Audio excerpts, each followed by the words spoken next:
pasado 31 de diciembre del 2025 dejó de regir la tarifa del 1% para el impuesto de timbre, que se recordará había sido introducida en febrero de 2025 por la emergencia económica. No fue fácil para los contribuyentes, y diría que tampoco para los asesores lidiar con este impuesto, por muchas razones.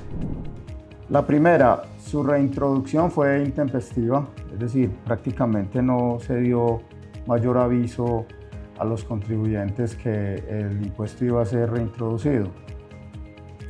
En segundo lugar, ese impuesto había pasado a segundo plano hace mucho tiempo, concretamente desde el año 2011, cuando su tarifa se modificó, y fue en realidad 2010 cuando la reforma tributaria de ese año redujo la tarifa general del impuesto al 0%, de manera que muchas de las personas que en su momento estaban a cargo dentro de las empresas para la aplicación de este impuesto, pues ya no estaban allí presentes. Es lógico que haya un cambio generacional en un periodo de tiempo relativamente largo como ese.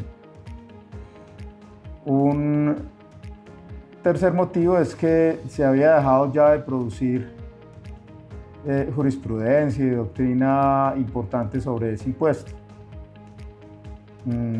Es cierto que la DIAN, con ocasión de la emergencia económica, emitió algunos conceptos sobre este impuesto, pero cuando uno revisa la jurisprudencia de principios de los años 2000 o inclusive de los 90, pues observa que hubo en su momento casos importantes que fueron revisados por la jurisprudencia para el manejo de este impuesto, o relativos al manejo de este impuesto.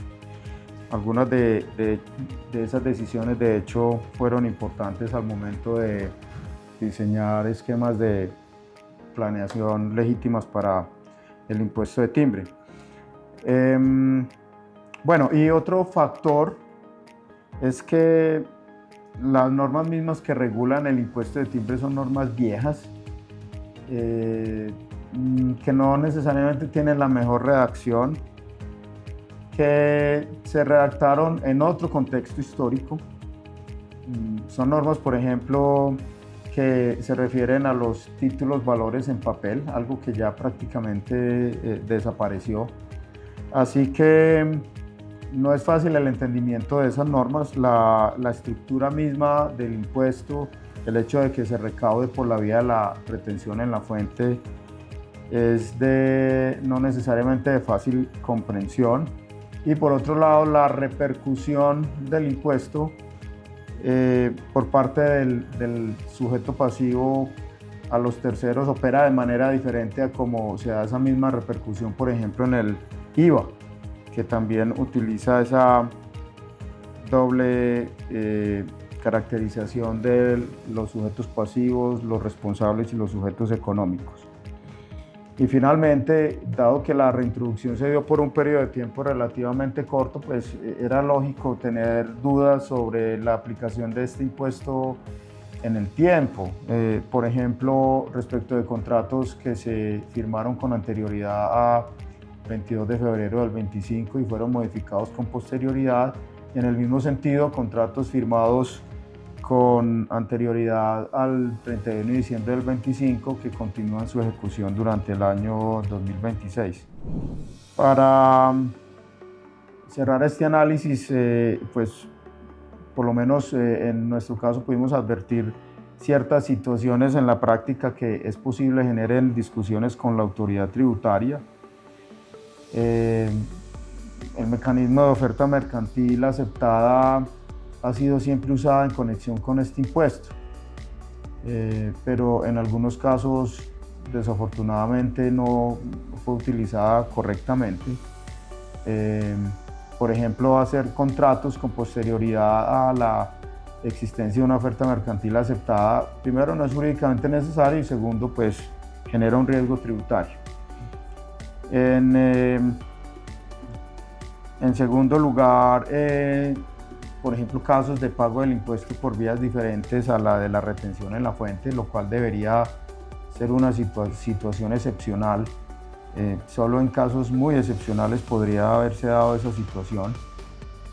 Y vimos que en algunos casos se daba el pago del impuesto por vías diferentes a la retención en la fuente cuando debió haber sido por medio del mecanismo de la retención en la fuente que se hubiera producido su pago. Y finalmente, pues ausencia de cláusulas contractuales que en ocasiones sí eran necesarias para definir el efecto económico del impuesto en el contrato. En fin, se trata, para resumir, de un impuesto anticuado. Su reintroducción así fuera de manera temporal fue una pésima idea, simplemente demuestra la desconexión del regulador tributario y de las autoridades tributarias con la situación del contribuyente y con las necesidades del contribuyente. Este impuesto puso innecesariamente en apuro a los contribuyentes y digo innecesariamente porque, si recuerdan, su meta de recaudo era de 330.000 millones de pesos. Desconocemos cuánto fue lo efectivamente recaudado, pero esa cifra en cualquier caso representa no más del 0.11% del recaudo reportado por la DIAN para el año 2025, que fue de aproximadamente 296 billones de pesos.